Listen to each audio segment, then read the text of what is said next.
কালকে যদি রায় আপনাদের পক্ষে আসে আপনারা কি ছেড়ে চলে যাবেন? অবশ্যই না। আমরা এখানে কোনো রায়ের জন্য কোনো মেয়র পদের লোভে পড়ার জন্য আসি নাই। এখানে কালকে আমাদের পক্ষে রায় আসবে কি আসবে না সেটা কোনো মুখ্য বিষয় না। শুরু থেকেই আমরা বলে আসছি যে আমরা এই সরকারের ভিতরে যারা রাজনৈতিক দলের প্রতিনিধি রয়েছে তাদের কর্মকাণ্ড আমরা জনগণের কাছে উন্মোচিত করেছি এবং তাদেরকে অবিলম্বে পদত্যাগ করতে হবে। এটা হলো আমাদের প্রধানতম দাবি। তারপরে আইনি প্রক্রিয়া অনুসরণ করে আদালত যা রায় দিবে সেটাকে তারা বাস্তবায়ন করবে। সেটা আমার পক্ষে গেলেও আমাকে শপথ দিতে হবে।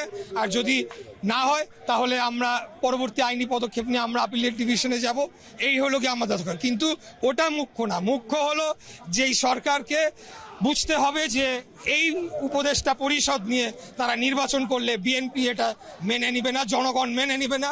এখানে সুষ্ঠু, স্বাভাবিক, নিরপেক্ষ নির্বাচন হবে না। এটা